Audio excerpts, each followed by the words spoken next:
Today's guest is Dr. Garrison, and we're going to chat about nonverbal communication. In addition, we're going to talk about what makes us happy. The answer may surprise you.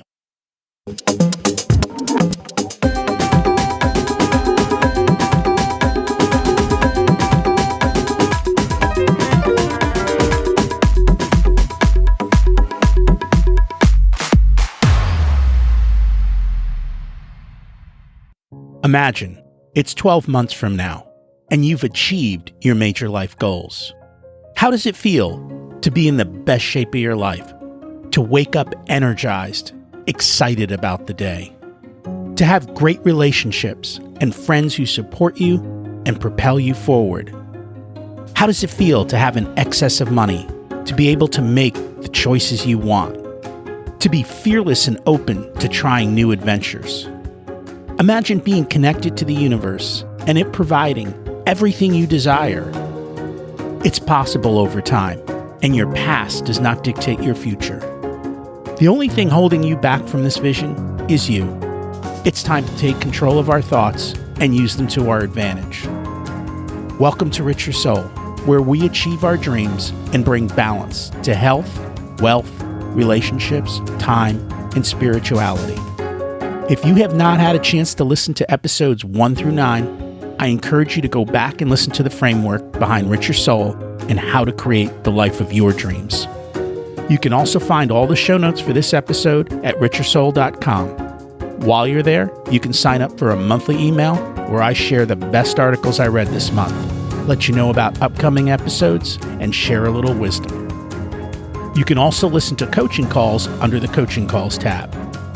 I also share the most interesting articles I read every week on Facebook at facebook.com/Richer Soul. And there's also a Facebook group where you can ask questions and interact with other listeners. Today's focus is on time. We all have the same 24 hours in a day. What are you doing to maximize yours to enjoy your life? In today's podcast, we're going to focus on balance in life. In order to have balance, we need to control time so that we can do what we want, when we want, how we want. In order to create time, the first thing we need to do is to organize our life and what needs to be done. This month I read Getting Things Done, The Art of Stress-Free Productivity by David Allen. If you struggle to get through your work and life with regards to time, I highly recommend the book. The first step is just cleaning up all your piles of to-dos and putting them in order. What needs to be done, what needs to be kept, and what can you throw away? Do please throw away lots.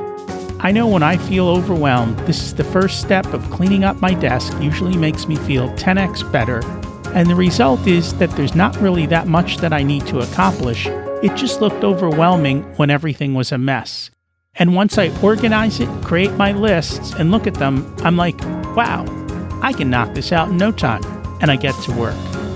The next step, of course, is to create systems and lists to handle what needs to be done.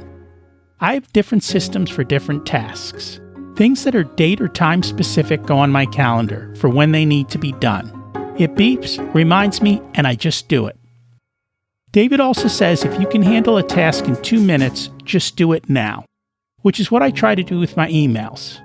I go through them, and the ones that I don't need to deal with, or the ones that take a simple 1 or 2 minute reply, I just handle the first time and move along.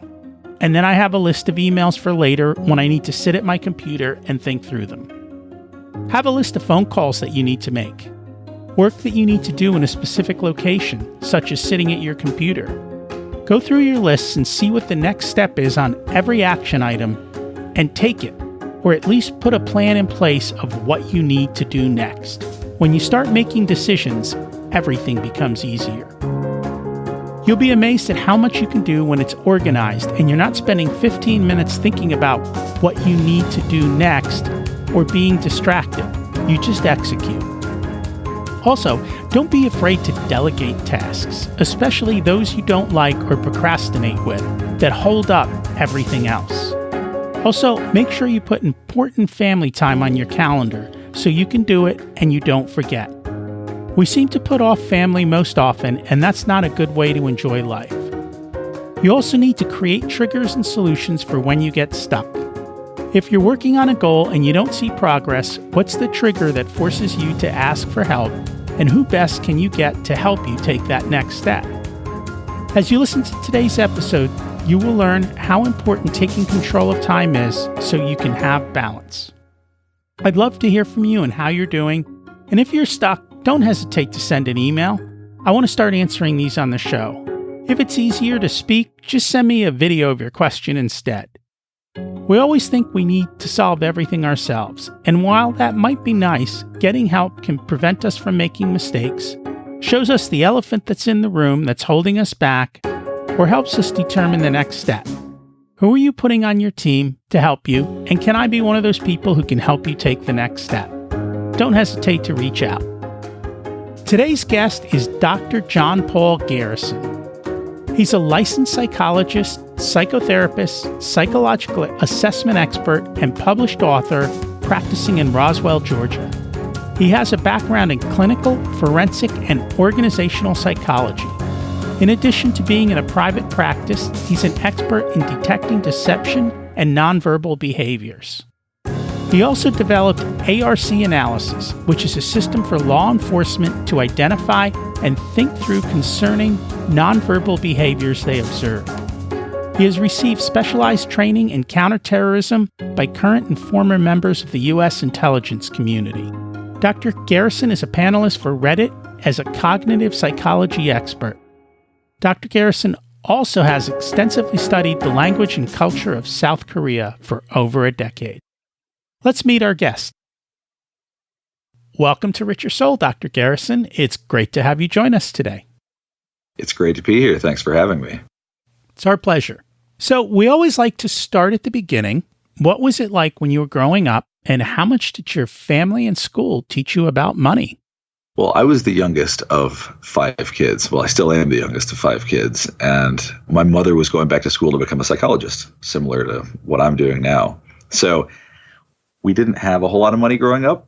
We didn't talk about money other than that things were pretty tough until I would say I was a teenager, when she finally got licensed, and then she remarried, married a psychiatrist. And from then we started learning a lot more about what it was like to have a bit of wealth and what it's like to actually learn to manage money. So it wasn't talked about much when I was young until I was probably an adolescent. And since then, it's been talked about quite a lot, and how to be fiscally responsible. And I think that growing up not having much has made me a lot more tuned to how to spend money, how to manage money, and things like that.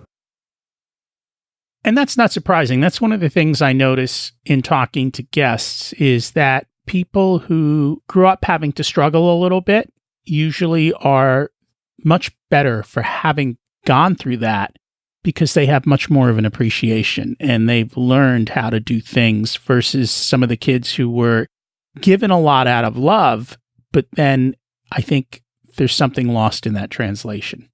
I would agree with that. I think as far as how I perceive money, I still think of it as I did when I was younger. It's hard for me to think of actually having any degree of wealth even when you do. So I think that helps me be more fiscally responsible now, and it helps me see things through that lens.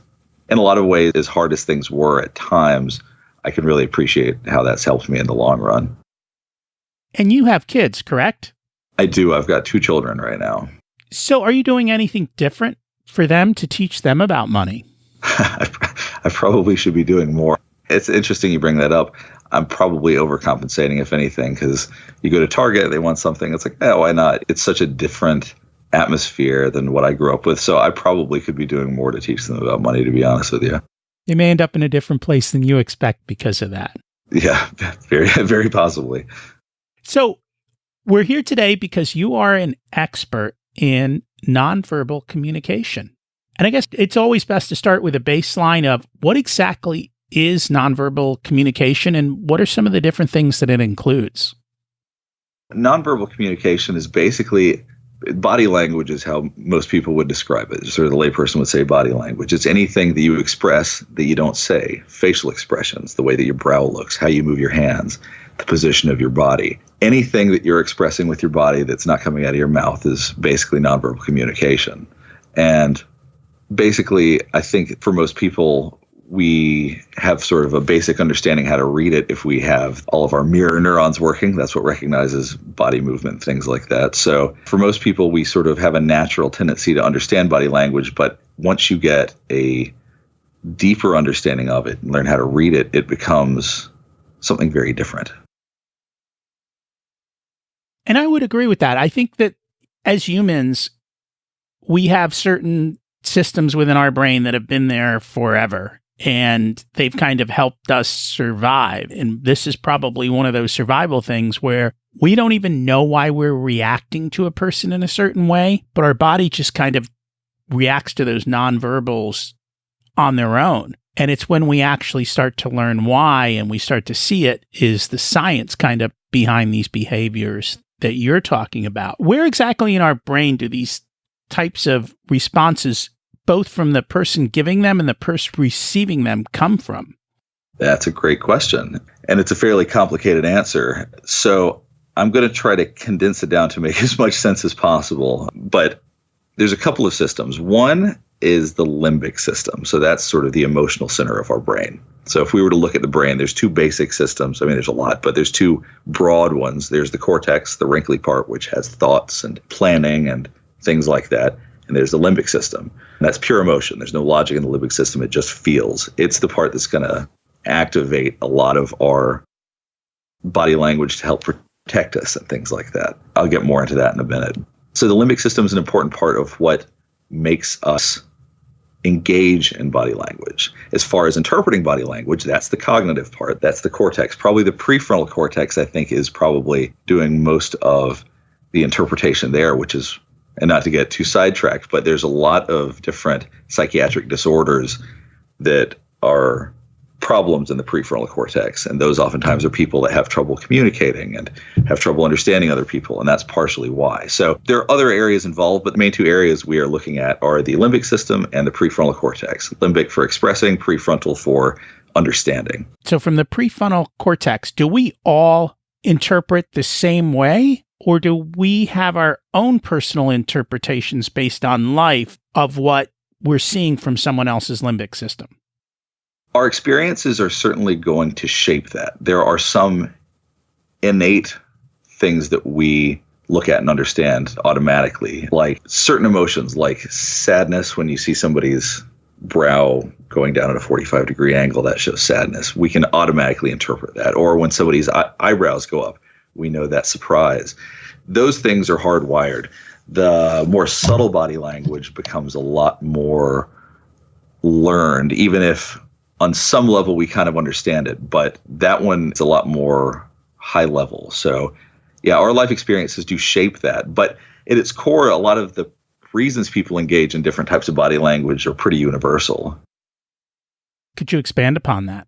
Sure. So there's a number of different theorists, a lot of different researchers. One of my favorite ones is a former FBI special agent. His name is Joe Navarro, and he's fantastic. He's done amazing research in this area. And he has a hypothesis or a theory called the comfort versus discomfort hypothesis. And the idea is that when we are comfortable, we tend to leave our bodies open. So we don't cover our midsection, which is the part that houses all the important organs like the heart and all that. So if we're going back and looking at things from a survival perspective, when we cover our chest area or our face, we're doing things to protect ourselves. And so when you're feeling comfortable, you don't feel the need to do that. When you're feeling uncomfortable, you constantly have to soothe yourself. So crossing your arms, which sometimes that's just a sign of people sitting. That's crossing your arms actually isn't a very good example. But like touching your lips, that covers your body a bit with your arm, and your lips are they have a lot of nerves, so it helps you feel calm. So a lot of interpreting body language is looking for whether or not somebody's comfortable. And there's so much that can be done with that. I guess the question is how much of this do we have to learn and adjust, or how much of it is just natural? And I guess the reading of it is also something that we need to learn about. Right. I mean, as far as the behaviors themselves are all natural, the interpretation of it, if we're really cued in, I mean, you should sort of have feelings about what you're seeing. But most of us, I think that the way that society is, the way that the world is now, it's so complex. It's just a little bit more advanced than our brains are able to interpret without having additional awareness. So the idea is that, so you basically understand these things just from interacting with people. But when you really develop more of an awareness, you really learn what to look at. It can help so much with your own body language. So it can actually help you shape what you're expressing to other people. And it can obviously help you learn what they're trying to say. So it's a tough balance. It's like 50% of it we kind of already know, but we get some more clarity and more precision by researching, studying, and learning how to read it. Can you share with us some of the more common expressions that we could learn to read and what they mean? Sure. So one thing that's important is that facial expressions are all natural facial expressions, except for one, which I'll explain, are bilateral. In other words, all facial expressions are on both sides of the face. So when you smile, if you smile with one side, that's actually, our brain does, when we smile on one side, that's actually contempt. That's the only one that's only on one side. But if you don't smile with both sides of your mouth, people will see it as disingenuous. That's like a natural reaction to seeing somebody not express an emotion on both sides, or sadness or whatever. So if something is sort of like somebody's imitating an emotion and it's not natural, that's part of the reason we know it, because we should see things on both sides of the face. That's also true with ask somebody a question, they say, I don't know, and they raise both of their shoulders. That's opening up their midsection. That's levitating their body a bit. But if they just shrug one shoulder and say, I don't know, usually that is just a way to avoid answering a question. One shoulder is sort of disingenuous. Both shoulders tends to be genuine. It's weird things like that you naturally might see and know, but you couldn't explain it to somebody if they asked you. So if you said, why do they seem like they're not telling the truth? You'd go, I don't know, I just feel like they aren't. But knowing that, you can say, yeah, okay, because they're covering their body, or because they're doing sort of a non-committal way of saying they don't know something. Another common one would be when we're having a conversation with somebody. This one's one that's very subtle, so I think it's sort of interesting to bring up. When we're having a conversation with someone and they don't want to be having it anymore, when they want to leave, they tend to point their feet towards the nearest exit or towards a way out. They'll stand sort of subtly facing a way to leave. So knowing that, if you don't know that, you might not know this person wants to stop talking to me. They want to get out. Knowing that, it can help you say, hey, you know what, like this person clearly is done with this conversation. I'm going to end it. And, that's part of the benefit of understanding body language, is that it helps you with the nuanced situations in life or in business, either one. And I would think that the person who doesn't get that is probably going to miss the signal as well. And that's absolutely. I guess, so there's some people who are less in tune to signals, or is that just more, as you mentioned earlier, it's kind of an issue within themselves, or are there just some people who are less intuitive to pick up the signals?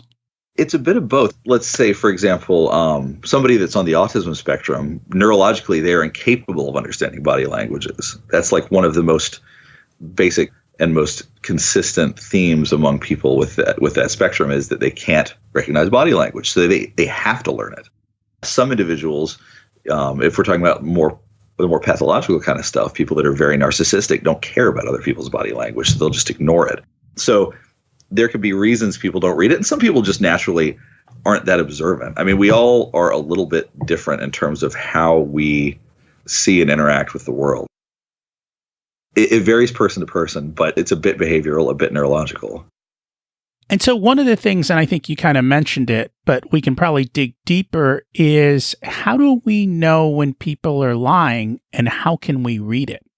So lying, that goes back to the comfort versus discomfort. When people lie, naturally, people don't want to lie.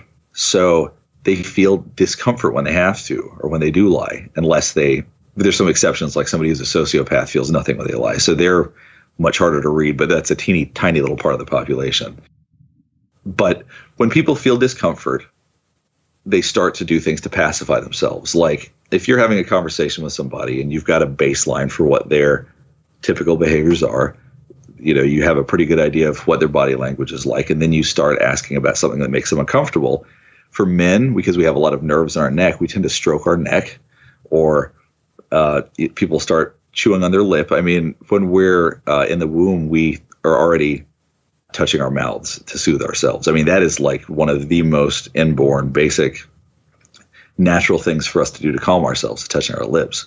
So context obviously has a lot to do with it, but If you observe things like that, then it can help cue you in that the person's feeling uncomfortable. So really, understanding deceit and lying is about understanding how to read when people are feeling uncomfortable. So a lot of it has to do with context, but it's really about reading discomfort cues.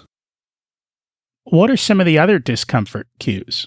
That's the stuff on the face. If you're talking about something and somebody puts their hands on their hips, that's a very dominant cue. That's one somebody trying to tell you to back off. They're putting their arms out, trying to take up more space. It's a hostile, aggressive act.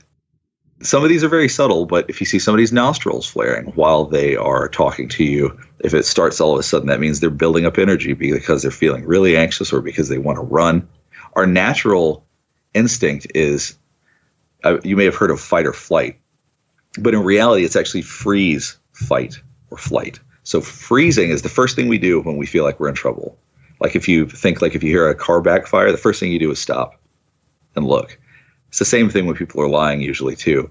So if somebody's body movement all of a sudden stops or they start moving less, and this is something I observe a lot. This one's very common, that when you start touching on a subject that's uncomfortable, somebody might put their hands in their lap and just not move. Or if somebody is moving around a lot, the less they move, because it's if we get back down into survival, that's how you're going to avoid if a wild animal is chasing you, is you're going to try to sit still. So a lot of this just taps into, if you can understand how the body works naturally, if you can understand the survival instincts, it's pretty easy to read a lot of this stuff, actually. It's pretty basic once you get down to it. And I'm thinking as parents, we could probably read it in our kids when we want to see what's kind of going on in their lives. There's no question. I do that with my kids all the time. I mean, the freezing is actually, that's a very common one, because the younger they are, the more basic their brains are in a lot of ways. So the sitting still is probably the most common thing you're going to see with kids, but for sure it helps to read them.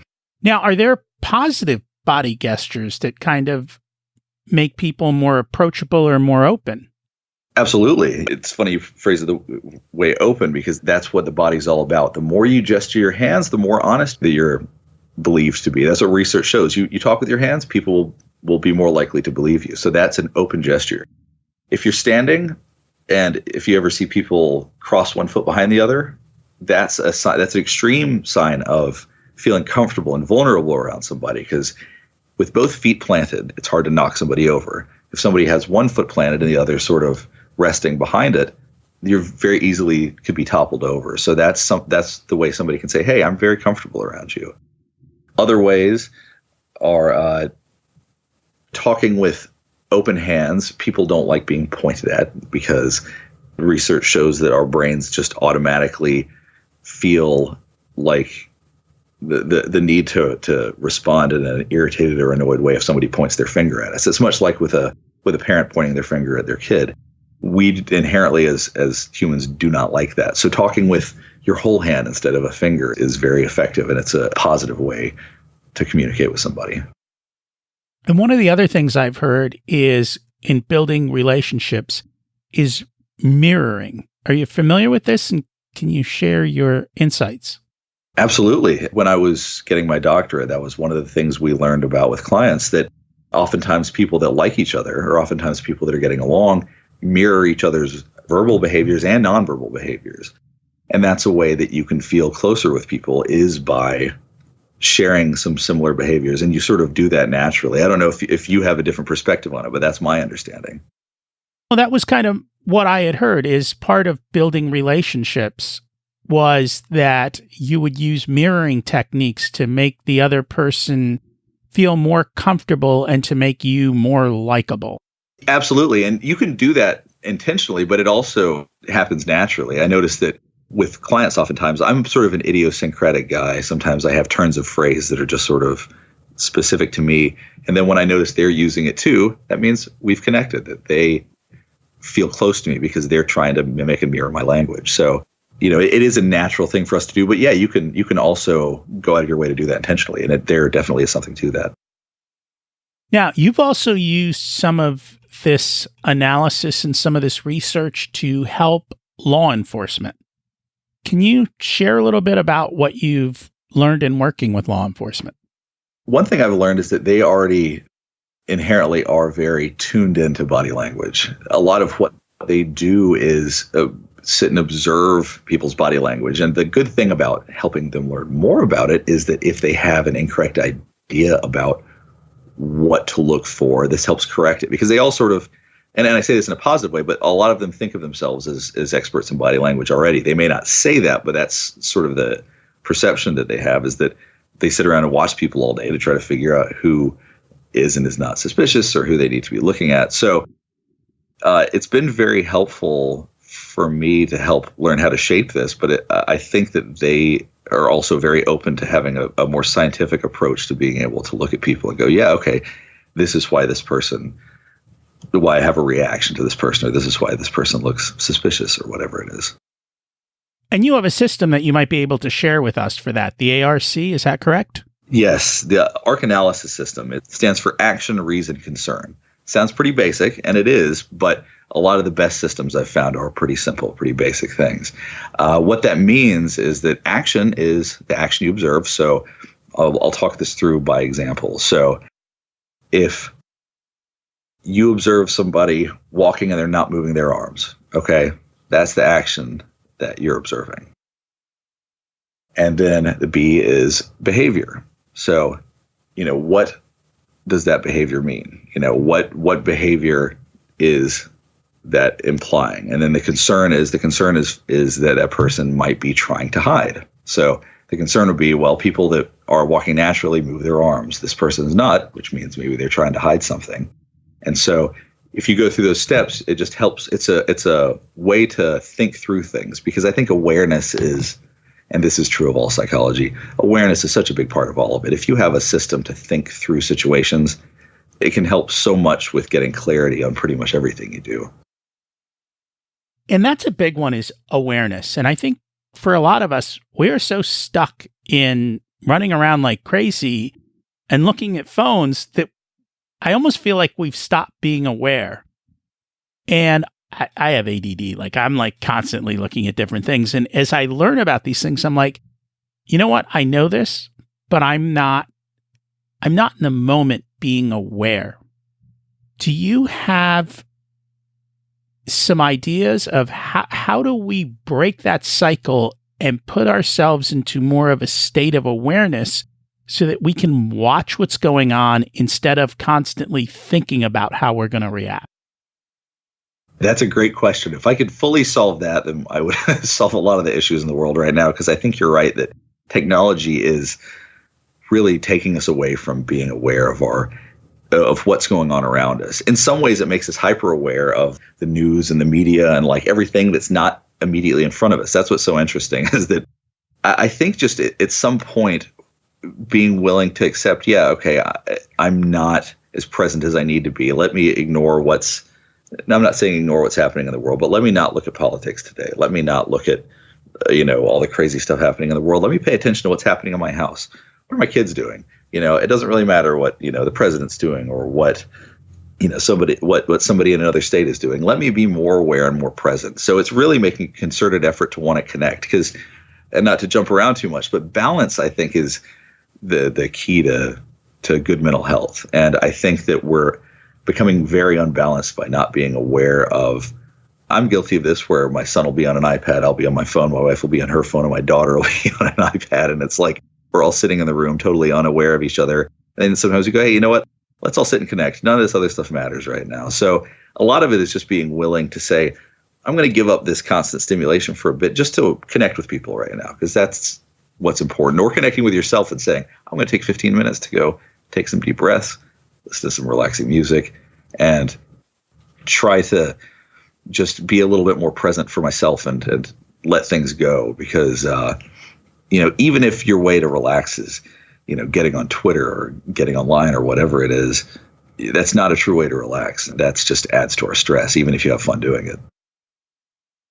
I was going to say, is that relaxing? Because I would think for most people, knowing all the psychological triggers, whether you're on Facebook or Twitter, and even if you're just watching your friends, yeah, and looking at how great their life is, you start comparing between you and them. And I don't see how that could possibly lead to relaxing unless you're watching kittens all day.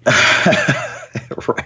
It's interesting. I think that people don't have a lot of awareness about what really does and doesn't agitate them versus relax them. Because I do, part of what I do in therapy is I ask people, what do you do in your time off? What do you do for fun? And a lot of people go, I watch the news or whatever. And it's like, well, that's not really time off, There's nothing relaxing about that. So I think people just don't think through these things. They just know they like being on Twitter. They know they want to do it. So I guess they associate that with like free time and think that that's a way to get away from work and a way to relax. But yeah, they're really, when you get down to it, it would be a terrible way to try to relax. That to me seems more like a dopamine trigger. Like you're looking for reward and getting something back, and in a sense, getting revenge and all of those types of things. Yeah, sure. And I think pleasure and relaxation, I think as a society, we're so queued up, people don't even understand what it means to relax a lot of the time nowadays. They think that pleasure is a way to relax. And it's like, or, when you talk about dopamine, that feeling of satisfaction, but it's I think we would all benefit a lot from more mindfulness, more awareness of our bodies, more time devoted to actual relaxation, getting away from things and all that.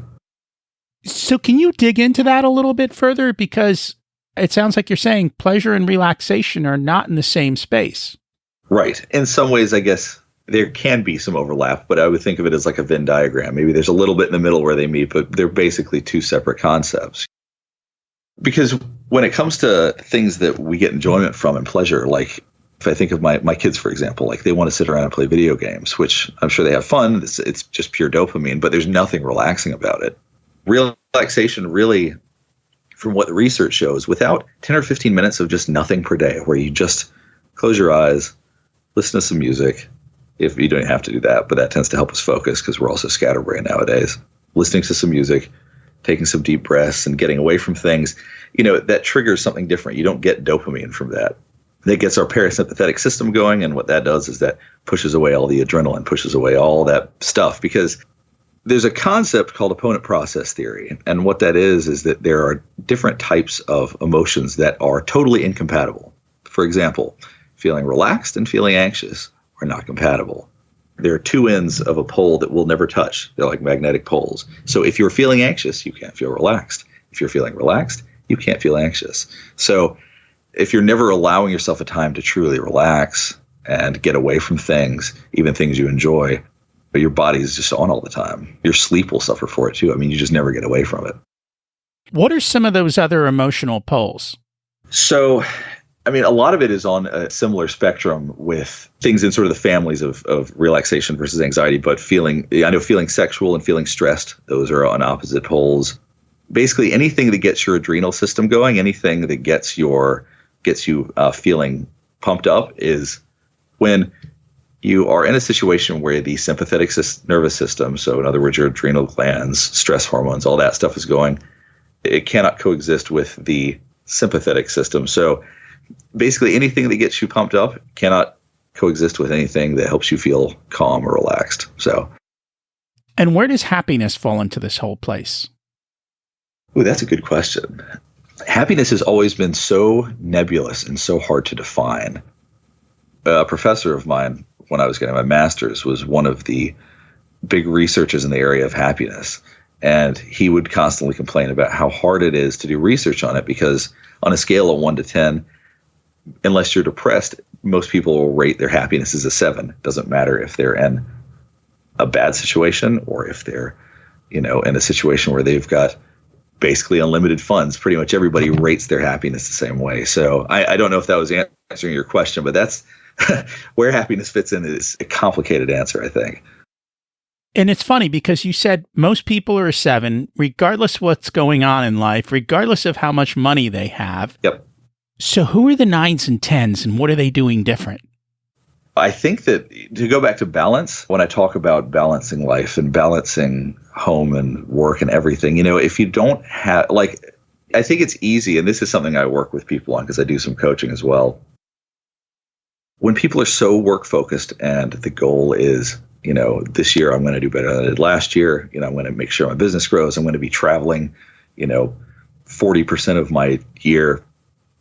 There's no balance there. Their home life suffers. I'll hang out with the kids more when they get older or whatever, or I'm making sure they're going to get into a good college and they'll have funds or whatever it is. There's the 9s and 10s are people who go, okay, what matters is that my life has balance, that my family's happy. You only get to do this once. I'm going to spend what time with them that I can. That's, reasonable. Not everybody has the time to spend with family, but when you can. So I think the 9s and 10s are people who found balance in their lives and who don't over prioritize any one thing. So we talk about balance here. We talk about balance with money, time, health, relationships, and spirituality. Am I missing anything in that balance? Is there another area that we should also include, or does that kind of encompass most of life? I think you've hit most of the high points there. Let me think. So it's money, time, money, health, relationships, which family falls into that, and spirituality, your connection to the universe. I think you've got all the big ones. I think that there's a lot of subcategories under there, but I think that hits all of the points that need to be hit. And so happiness comes in finding balance amongst them all. When that wheel is not turning and when one area gets out of balance, it just causes the rest of it to kind of have issues, I guess. Yes, that's right. And, right now I'm working on an assessment. Part of my background is assessment, and I'm working on an assessment that measures and helps people understand what is and what is not in balance to help them. And this is really for business leaders, but it's to help teach them how to find balance and figure out what is out of balance. So myself and Dr. Richard Schuster are developing this together, and we're hoping to have it completed within the next few months. So very cool. And he's been a guest on in the past, and he did excellent work in learning to give and how that kind of leads to happiness. So we were very happy to have him as a guest.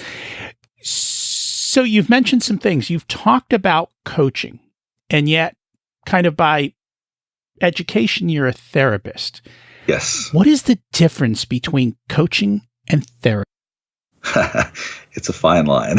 It depends on who it is, because part of my background, I got an MBA fairly recently so that I could have a better, background and understand business better and all that. So, which is a little bit unique for a therapist. Most don't go and get that type of education. But, coaching,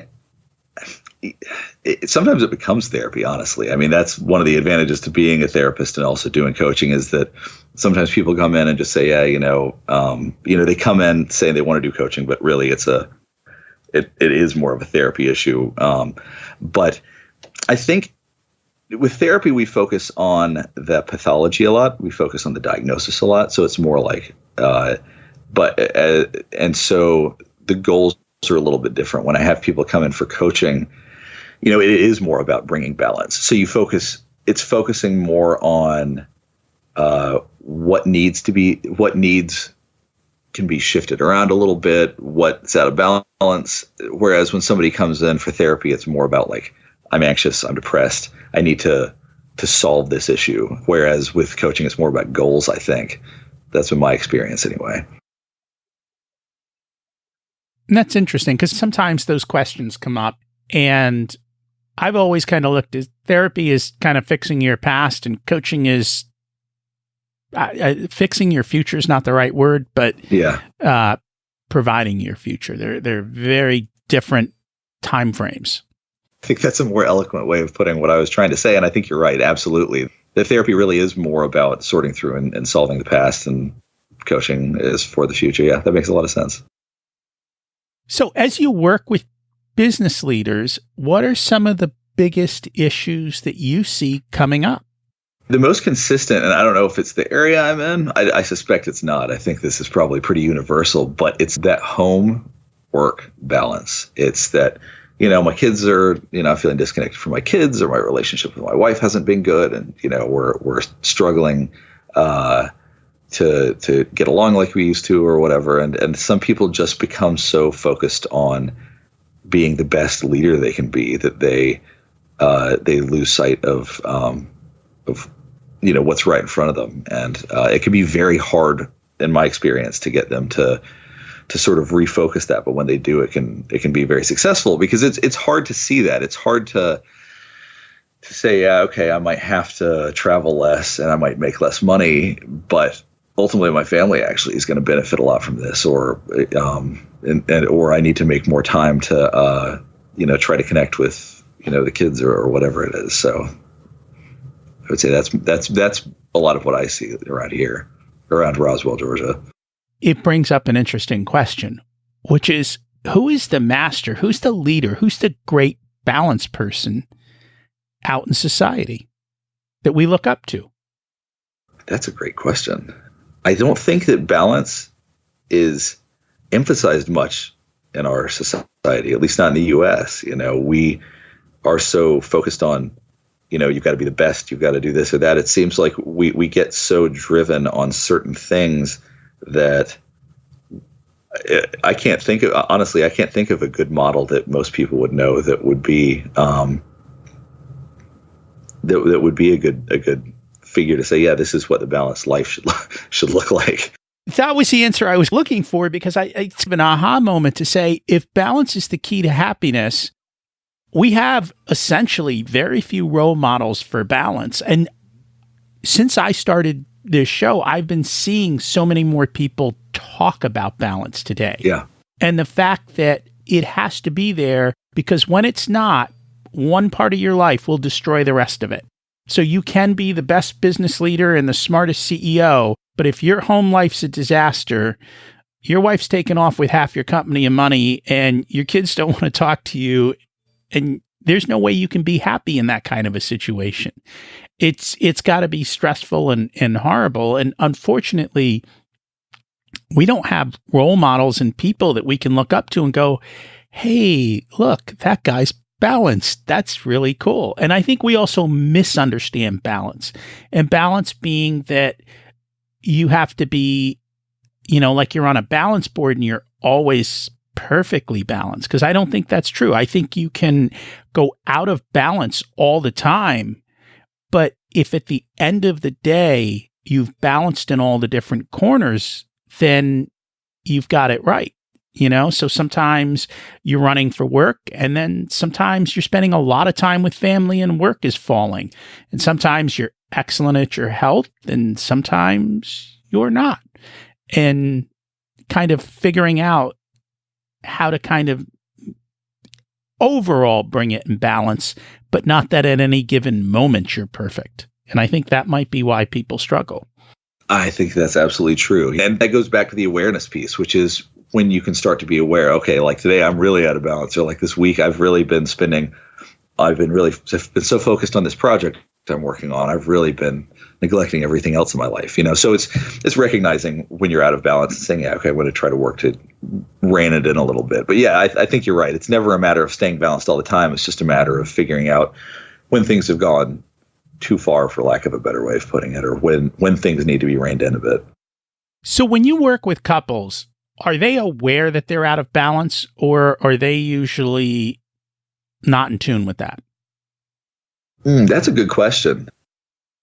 I would say that they're not really very in tune with that. They're so focused on the symptoms of the relationship, so to speak. Like they're so angry that, their husband, did something they didn't like, or that their wife isn't paying attention to them the way they want to, or whatever it is, that, yeah, they get so focused on just those symptoms that they never see the balance aspect of it, at least not at first. So how do you get them off of the symptom and to the root cause? So a lot of that is helping them better understand why they feel so angry. A lot, I go back into a lot of this survival stuff, actually. So I have a whole host of things that I sort of do with people to help them better understand themselves. And a large part of it is understanding, when I feel defensive, for example, it's because I don't want to allow myself to feel vulnerable because I don't trust this person. So really the first step is going to be allowing a couple to trust each other again, enough to where we can start working on balance. So trust is probably the first thing I try to address if it's possible. And for some couples, it's not. But if we can't get past that, balance is never going to happen. And I guess that's true, because if you don't trust someone, you're not going to be open, and you're not going to listen, and you're not going to be able to, I guess, receive the feedback. And right. Because if a couple has conflict, if a couple is, if let's say the one part of if it's a husband and wife, and the husband's really angry, and if the wife all of a sudden allows herself to be vulnerable, and he's not ready or willing or doesn't understand how to handle that vulnerability, he may use it against her, and he may end up wounding her, hurting her worse because she allowed him to see her vulnerabilities and she didn't get defensive, and he went ahead and took advantage of that and stayed angry or whatever it is. It's always that's why people are afraid to lose or afraid to be the first one to give up, so to speak. So that's why the trust has to be there, that they're both working towards a better life. I've got to believe the same thing happens with parents and kids, because I see that a lot with the kids lose trust in the parents. Oh, for sure. Absolutely. It's actually true of most relationships in life. So, I talk about this related to couples, but, it's the same thing, even at work with kids. If you have a boss who you feel like you can trust and you allow yourself to be vulnerable and it gets taken advantage of, then you feel stupid and humiliated, and that you don't want to. That's why people feel the need to act tough and not let people in. I mean, there's half the pathologies I deal with are because people have had bad experiences around other people where they allowed themselves to be vulnerable and they got hurt. And so what do you do if you're in that place where you've been vulnerable in the past and you've gotten hurt? I'm assuming most people shut down instead of, like they might in another part of their life, go, okay, that was a mistake with this person, or maybe I didn't read the situation right. I should try again. Versus, I would think most people shut down and say they never want to go there. And a lot of that has to do with our coping skills. For people with good coping skills, then some of it's what we're born with, but for people that are able to be resilient, say, hey, I've been hurt over and over again, but you know what? Life's okay. I'm going to keep trying. I'm going to assume that people inherently are good and I've just run into some bad situations. Whereas other people, it's so devastating, they just know I never want to feel that again. So they shut down and say, forget it. I'm not going to do that again. And so it's hard to work with that. So what are some of the basic coping skills that people should have and work on? So I'm going to give you a slightly long answer to this situation because at it. Yeah, okay. So I'm a cognitive behavioral therapist, and we believe that there are basically 3 layers to the way that consciousness works, which is we have core beliefs about ourselves, which is basic concepts like I'm good, I'm worthwhile, I'm a decent person, the world is dangerous. It can be good or bad things. The next is intermediate beliefs, which is the rules. So like if you have the core belief I'm worthless, then the next layer of the intermediate belief, if somebody looks at me, then they must be thinking something bad. That's the intermediate belief that comes from that. And then we have an automatic thought, which is what actually pops into our head. So the automatic thought would be somebody looks at me and then I think, oh God, I'm worthless, or people don't like me, or, I'm bad, or whatever it is, or I'm ugly, whatever those things are. Whereas if you have a positive core belief, like I'm a pretty good person, the world is okay, then if somebody looks at me, then maybe they think I'm attractive. Maybe they want to interact with me. So you have thoughts like, oh, this person looks like they like me. This person looks like they might want to interact with me. I must look good today, whatever it is. So based on our core beliefs is where our thoughts come from. And, we have to figure out how to modify those negative ones. Now it comes back to, how do we change our core beliefs? Well, first of all, like I say, I keep going back to awareness, but it's so important. I cannot overstate how important it is that we're aware of what we think. So it's challenging ourselves. So as a cognitive behavioral therapist, cognitive being part of that, thinking being part of that, it's that when you have that thought, geez, I'm feeling worthless, like that person's looking at me, you challenge that and you go, okay, I'm aware that there are core beliefs, intermediate beliefs, and automatic thoughts. What core belief does that come from? That core belief comes from the fact that I must feel worthless. Where did I develop that? Maybe it was because, I had a parent who told me that, or maybe it was an ex that I had that didn't treat me well. There's, being aware of where they came from helps your brain process it, organize it, store it, and then it helps you move on from it so you can replace it with more positive things. So being aware of where your past comes from and why it impacts your current behavior helps you modify it. For most people, does this occur in childhood? Yeah, core beliefs, I'd say 80% are probably from childhood. The other 20% we've developed in adolescence and beyond. But the big ones, yeah, most of it's childhood. And, I know that's sort of the stereotype with psychology is everything's about childhood, but unfortunately, a lot of it is. That makes childhood a very important time for parents. Like parents, I think, are so worried about what college is my kid going to? Are they getting straight A's? And can they play a sport? But the reality is you should be focused on building your child's core beliefs in saying, I am enough. I have value. I can do more than I think I can do if I do the hard work and try. And when I fail, I need to get back up and try again, because it just means I learned one way not to do this today. Absolutely. Yeah. None of our schools, none of our programs do that. It's unfortunate. I see, like with my son's school, for example, reinforcing things that I think are detrimental to his core beliefs about the world, because teachers definitely impact those things. What people learn in schools, what kids learn in schools definitely helps shape this. It's not all parents, So, when people grow up and they have issues, the parents can't always go, oh, well, I'm the one who helped create this. That's not always the case, For example, at my son's school, they have this really big issue with people tattling. Like, in other words, if you say that some other kid did something, like, you're just not supposed to tell the teacher, I guess, unless it's really bad. But in some ways that instills a core belief that if I'm hurt, I shouldn't tell people. I mean, I think that, and not to get too off, but I think that things like that can set people up to be more likely to be victims of abuse, and we just don't think about the impact that we're having when it comes to subtle things like that. But as parents, I think we need to be able to look at our kids when they're experiencing something negative, or if they're struggling with certain types of thoughts, and going, okay, where does that come from? And how can I help change that core belief? How can I make that a positive one for them? So that requires the word that you started with, which is awareness of what's going on in our kids' lives and looking at it through their particular lens, because in our lens, it's like, oh, that's just no big deal. But in that child's lens, it is their entire world at that moment. Absolutely. And so we need to be focused and do that. So I think that's a big part of it, is creating the time and the space then to go back to being aware, questioning, is that true? And I guess if we rewrite our core programming, then we can challenge the rules. Yeah, and basically, yeah.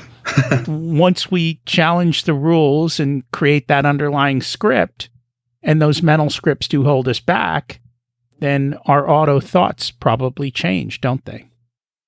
They do. And that's the whole idea. You can have positive core beliefs if the majority of them are functioning as they should, and they're not dysfunctional, and they're not irrational, and they're healthy, then we have healthy thoughts. And if you're not having healthy thoughts, that's when you have to go, okay, where's this coming from? If I'm having this thought, it's coming from somewhere. What's the root cause of this? And exploring that is a key part of living a healthier, happier life, I think. And that just comes back to time, having the time and the space to be able to open up and do that. And I think that's probably the one thing that most people are lacking. So instead of getting on Facebook or Twitter, create the space to question yourself. And that's what I have to tell people a lot. I'll say, okay, can we take 15 minutes a day for relaxation or whatever? And they'll say, well, I don't really have time for that. It's like, okay, well, how much time are you on your phone?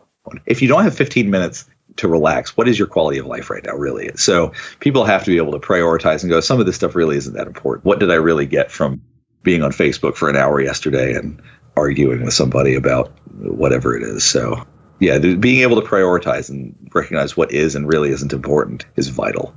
And it's hard. I'm definitely guilty of feeling like I don't have enough time in the day, and then looking at things and go, yeah, okay, I probably had a good hour I could have cut out of just nonsense. So, and what I have found is if you do your most important things in the beginning of the day, then you'll get them done. In the sense of, if I spend my morning getting my exercise in and getting my quiet time, then I've checked off my two biggest things, which is my mental health and my physical health.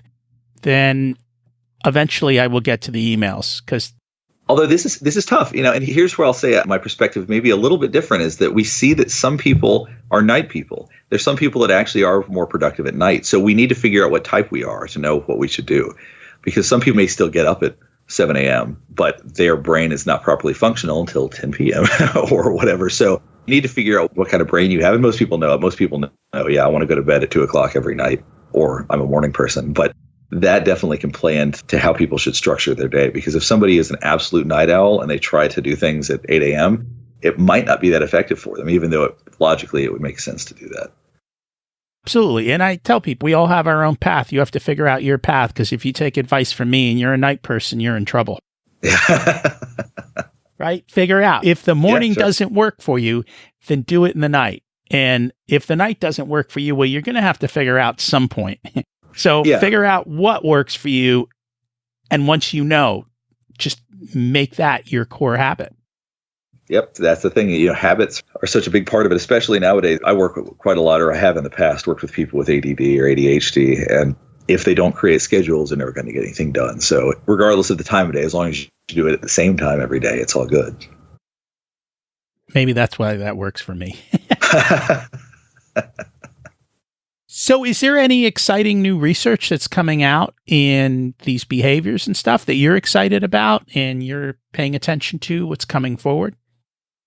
There's a doctor named Paul Ekman, and he's really the lead guy when it comes to body language. He's awesome. I don't know of anything specific coming out soon, actually. I think a lot of the good research as far as understanding body language is out there. I think the next wave is going to be computers understanding body language. That's a lot of what I'm seeing. So we can probably get rid of what I do. I think we're going to see a lot of electronics and AIs and things like that learning about body language. So I think that's going to be the next big round of research, for better or worse. It's interesting you say that, because you do have some experience in terrorism and counterterrorism. And I was just thinking, when you mentioned that, is when you go through security in Israel, it's dramatically different than going through the TSA here in the United States. Right. And they are looking for specific, I don't know, I'm just guessing. Are they looking for specific body language and certain nonverbal cues to judge who is and who isn't a threat? They should be if they're not. I think a lot of my counterterrorism experience was more related to identifying threats before they happened. So the body language part was something I always wanted. That was really a big emphasis of mine, as I was trying to figure out how we could combine that more. I'm sure that that's being done by some people, but that's not a big part of the literature. So I think that we really would benefit from that. And I think that when I talk about AI and computers and all that, like teaching them what to look for in airports and stuff, if they're not doing that already, is going to be a necessary part of that, because there's definitely body language that would be shown from that. I would think so. I mean, the computer could just watch and say who's out of rhythm. Absolutely. And depending on, not to get too far into all the counterterrorism stuff, but for some people, if we had a sort of a psychological profile of what we're looking for, a lot of people that are getting ready to engage in that are going to be overconfident. They're not going to maybe have the nerve. Some might, but a lot of the ones that are getting ready to do some really serious stuff are going to be showing sort of exaggerated body language, if anything, because they're going to be excited rather than scared. So there are definitely things that we would look for. I think there's a lot of work to still be done in that, but I would imagine a lot of that will come down to learning algorithms on how to read body language. So I hope that's where it's headed, actually. I think it'd be helpful. Well, that'd be kind of cool. Unfortunately, it would be this world of, hey, you were acting funny. You're guilty. Yep, like, I know. What? I know. No.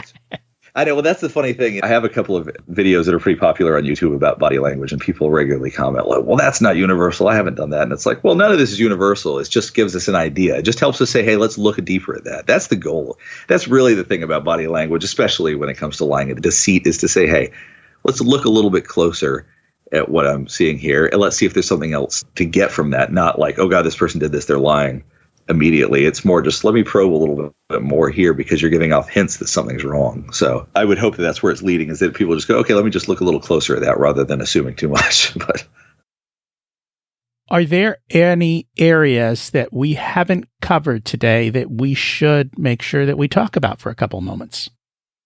No, I think we've covered a lot. I think we've hit on a lot of the high points. Do you have an action step that you can share with our audience, something they can do this week?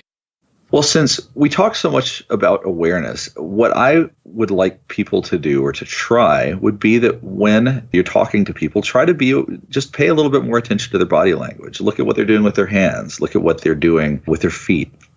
See if when you talk to people, you can sort of read on whether or not they're comfortable, because that can help guide you in being able to have more satisfying interactions with people, whether it be at work or home or with friends.